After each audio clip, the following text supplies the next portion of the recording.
Hablemos de salud mental en tiempos de COVID-19, episodio número 2.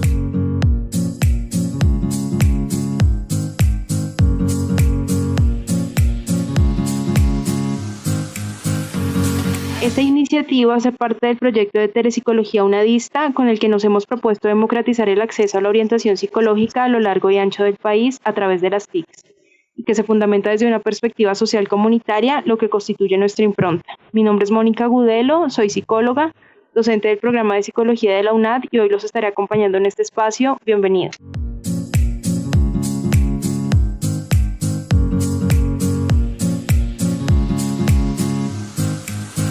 La exposición constante a noticias en redes sociales y televisión relacionadas con la devastación del COVID-19, sumado al confinamiento y curso de la pandemia, aumentó la presencia de emociones como tristeza, incertidumbre, miedo, frustración y ansiedad. Todas estas normales dentro del contexto actual. No obstante, en algunos casos esas emociones no son gestionadas apropiadamente y a tiempo, generando crisis. El malestar psicológico exacerbado en el transcurso de la pandemia y la cuarentena esbozan un panorama caracterizado por incertidumbre, sensación de desasosiego, impotencia, temor, entre otros, y centran los reflectores del gremio de la salud mental en las medidas que se deben desarrollar para contrarrestarlos. En este segundo episodio hablaremos de los estados de ánimo y la salud mental en tiempos de COVID-19.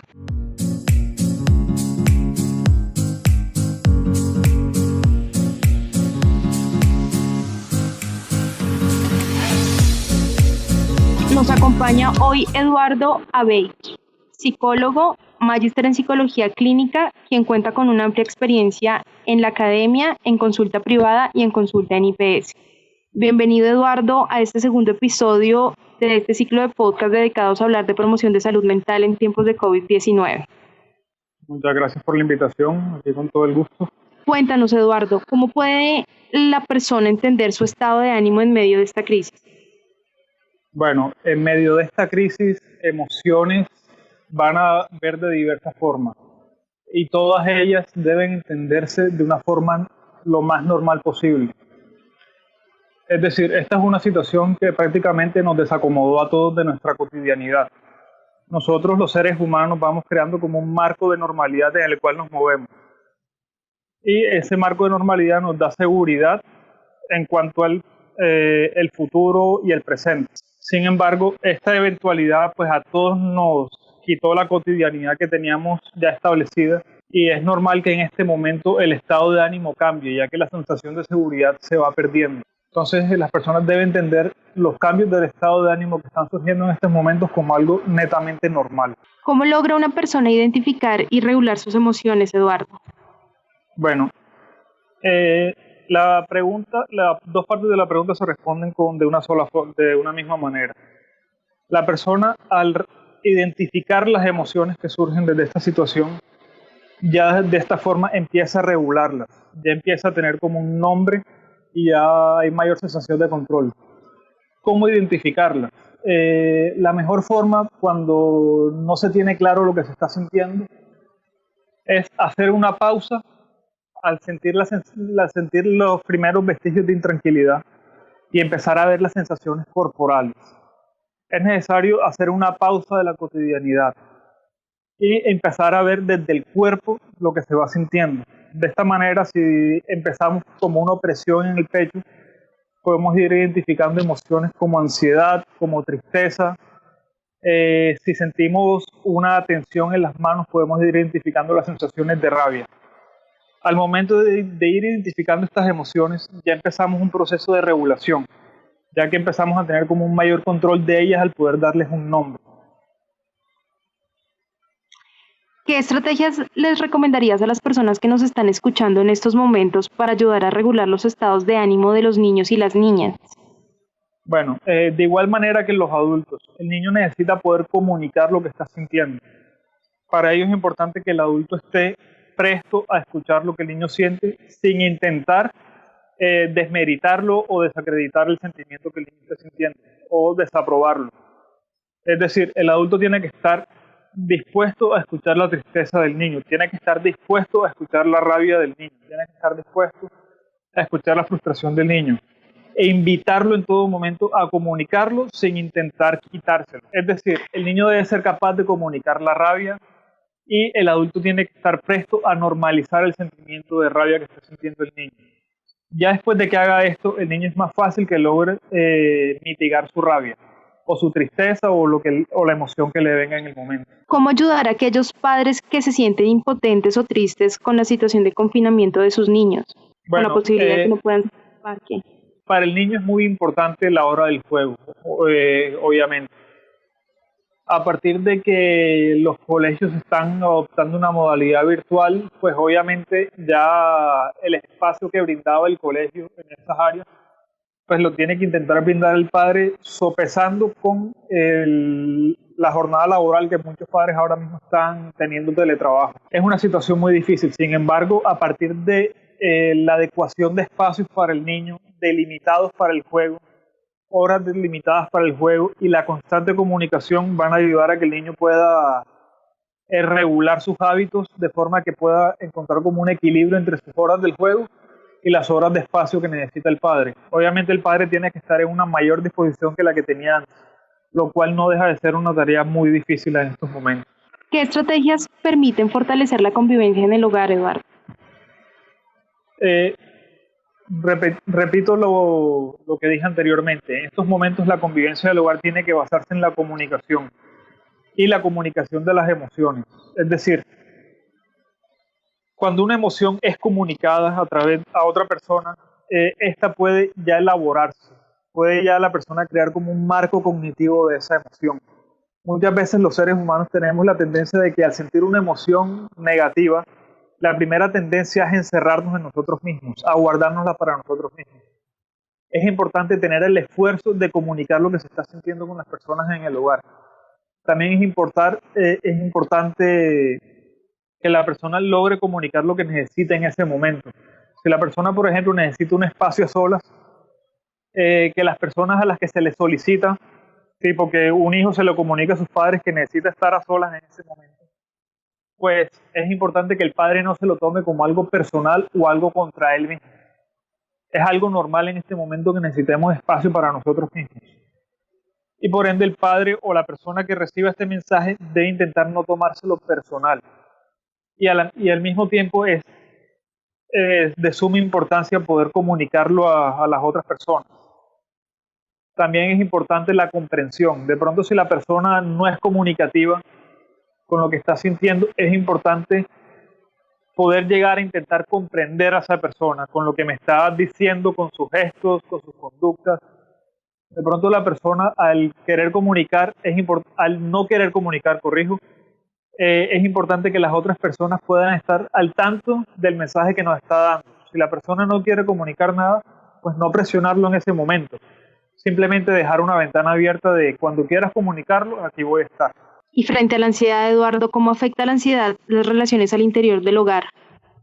Bueno, la ansiedad en estos momentos es lo primero que se dispara.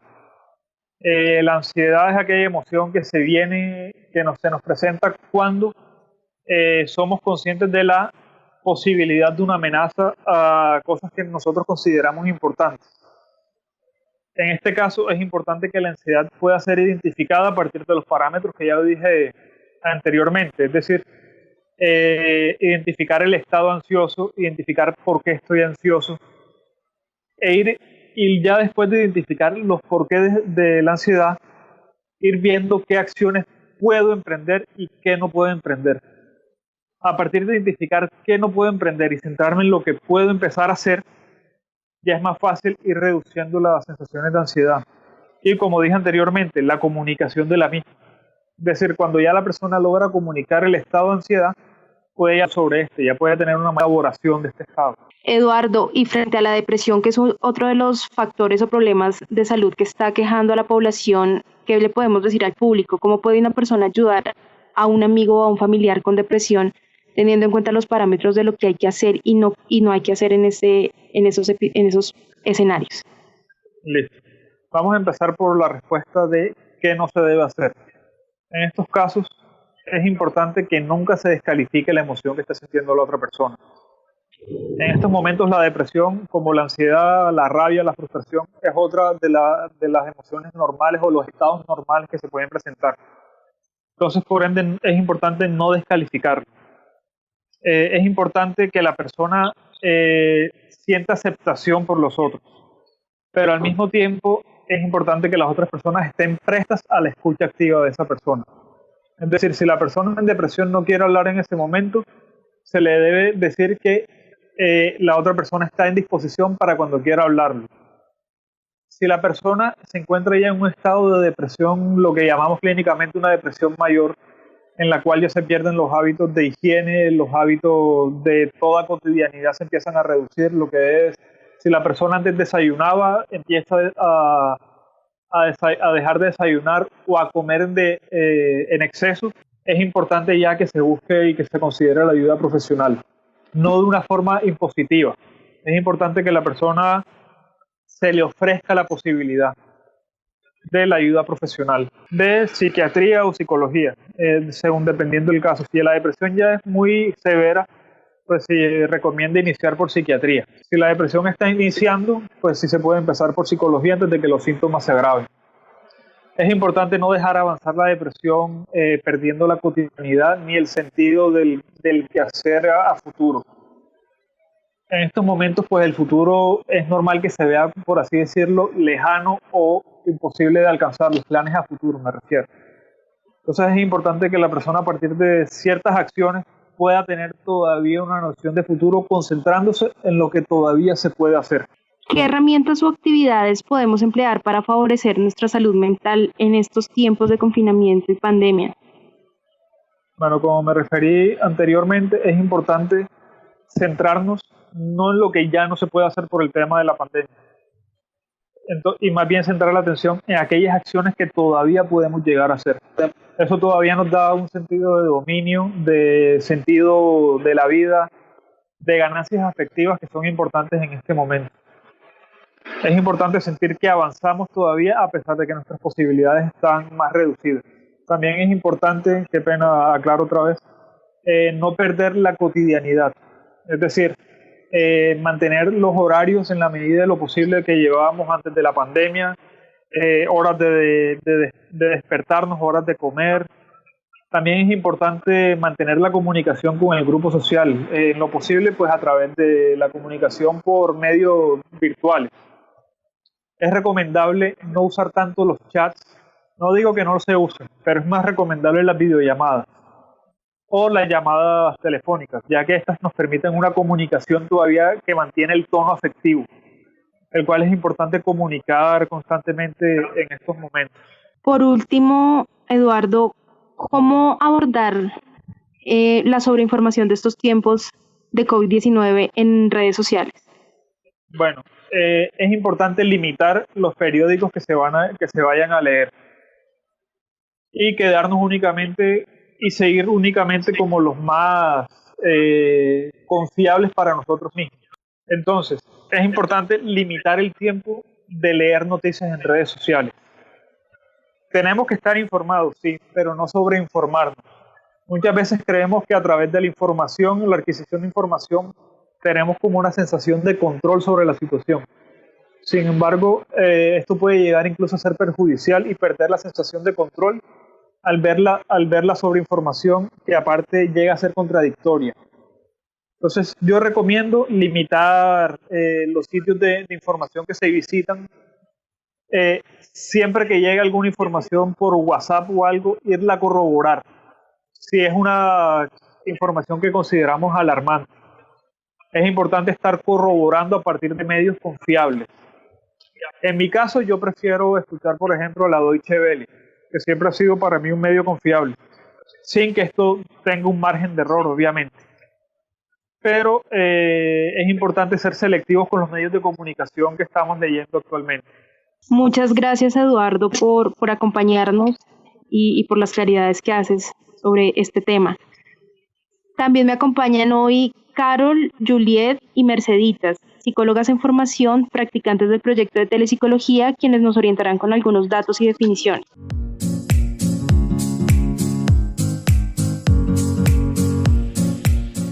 Salud mental. Es el estado de bienestar en el que la persona afronta el estrés usual de la vida en familia y en comunidad. También ha sido definida como un estado de bienestar por medio del cual los individuos reconocen sus habilidades, son capaces de hacer frente al estrés normal de la vida, trabajar de forma productiva, fructífera y contribuir a sus comunidades. Está relacionada con la promoción del bienestar, la prevención de trastornos mentales, el tratamiento y rehabilitación de las personas afectadas por dichos trastornos. En el tercer informe de solidaridad de Profamilia, realizado este año, entre el 8 y el 20 de abril, con 3.549 personas encuestadas entre los 18 y 85 años, el 18% reportó padecer alguna enfermedad mental o que alguien de su familia la padece, en el momento actual o en los últimos 6 meses. Igualmente, destaca que el 49% de las mujeres se sintió más inquieta o impaciente respecto al 41% de los hombres. Miedo. Es una emoción adaptativa que prepara a los organismos a huir o evitar situaciones peligrosas que podrían poner en riesgo la vida. Sin embargo, hay momentos en los que el miedo se convierte en una emoción disfuncional al ser irracional, es decir, al producirse frente a una amenaza irreal como el miedo al contagio de COVID-19, aún guardando el distanciamiento social. Ansiedad. Es la respuesta de sobreactivación que cualquier ser humano puede experimentar ante situaciones amenazantes. En tiempos de pandemia, la COVID-19 ha resultado ser una amenaza para la supervivencia y la salud de los ciudadanos por su rápida propagación y sus consecuencias. Además, también por las medidas tomadas del gobierno y porque aún no se ha logrado identificar la cura para el virus. El Ministerio de Salud y Protección Social señala que se ha presentado un aumento en la ansiedad debido a la incertidumbre, temor a la infección, frustración, el vivir en aislamiento, miedo a morir y que la salud de sus seres queridos se vea afectada, lo que ha conllevado a conductas de riesgo como el consumo de sustancias psicoactivas, intolerancia, violencia, entre otros. De acuerdo a las líneas territoriales de salud mental, se estima que hay una demanda del 30% de personas que llaman por síntomas de ansiedad y estrés. Depresión. La depresión es un trastorno mental frecuente que se caracteriza por la presencia de tristeza, pérdida de interés o placer, sentimientos de culpa o falta de autoestima, trastornos del sueño o del apetito, sensación de cansancio y falta de concentración en tiempos muy prolongados. El Ministerio de Salud y Protección en Colombia señala que la depresión es frecuente, tanto así que 5 de cada 100 colombianos puede presentarla. Además, se estima que podrían aumentar durante periodos de aislamiento como el que actualmente se vive por efecto de la pandemia de la COVID-19. Según la Organización Mundial de la Salud, el trastorno mental afecta al 4.7% de los colombianos, evidenciando un porcentaje más alto que el promedio mundial. Repasemos ahora las líneas de salud mental a donde pueden comunicarse los oyentes para recibir orientación.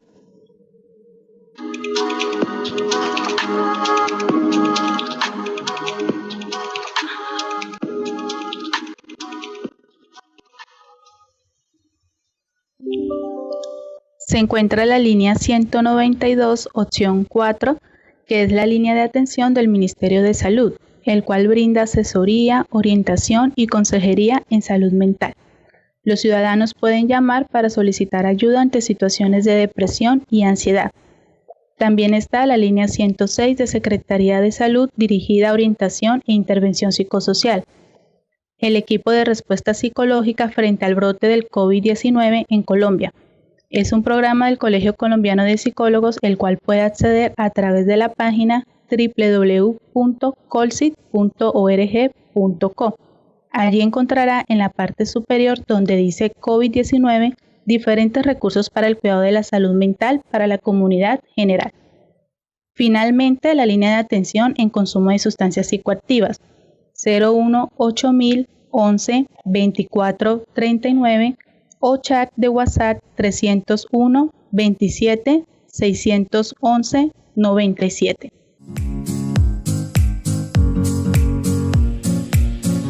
Nos despedimos con una frase de reflexión. La salud no es solo un estado material, sino también un estado de la mente. Gracias por acompañarnos en este segundo episodio de este ciclo de podcast llamados Hablemos de salud mental en tiempos de COVID-19. Nos vemos en un próximo episodio donde hablaremos de la nueva normalidad y sus implicaciones sociales y económicas. Chao, hasta la próxima.